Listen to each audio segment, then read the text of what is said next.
Thinking about studying in France and doing a part-time job to support yourself? Let's talk about the reality because it's not always about croissants and cafes. As an international student in France, you are allowed to work for 20 hours a week and 964 hours a year. That sounds good, right? But no, that is not going to pay all your expenses in Paris. Well, it could pay in other cities like Lyon, Clermont, or smaller towns. Most part-time jobs are usually in restaurants, cafes, supermarkets, clothing stores, or in logistics like Leclerc, Decathlon. If you're lucky, you could find something at your university in a student job. But guess what? These roles often require French. I mean real French, not like the Duolingo French.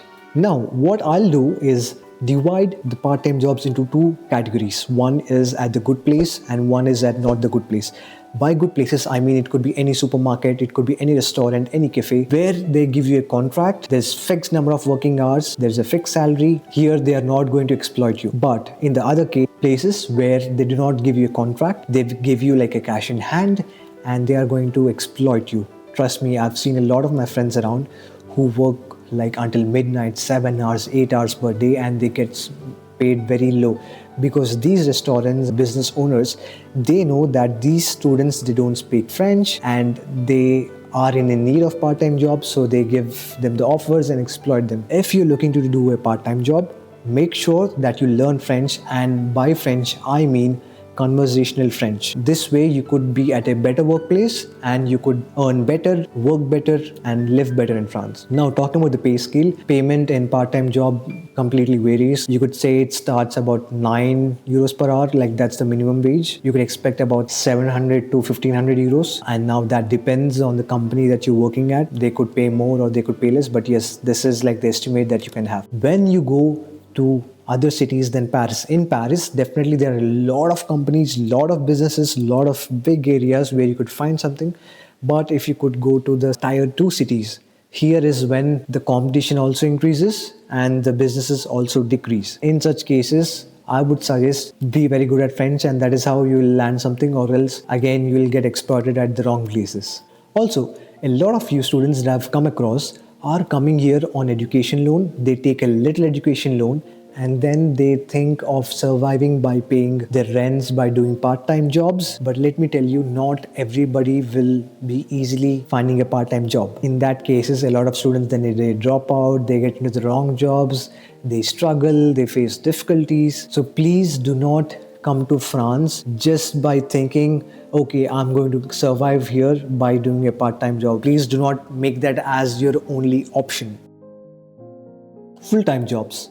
What happens after your graduation? Well, after you graduate, you can apply for APS. That is like a job seeker visa or job search visa, which is valid for 1 year for most of the nationalities, and for Indians, it's 2 years. Here's the deal. France doesn't just offer you a full-time contract because you have a master's degree.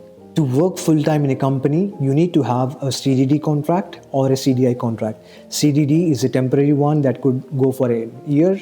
CDI is the permanent one. Most companies would prefer candidates who speak French, who have knowledge of the local work culture, and who have very good work experience.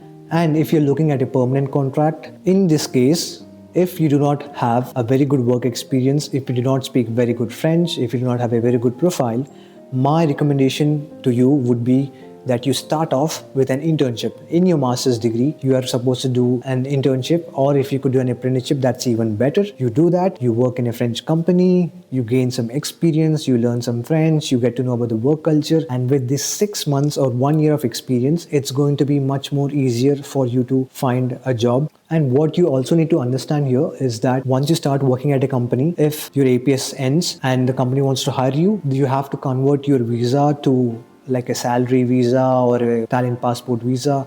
There are other multiple visas that you apply for to get into a full-time permanent contract. So who actually gets hired? These are the students that usually start off with internships. Most of the internships where you do, most likely there's a chance that you could get converted into a full-time.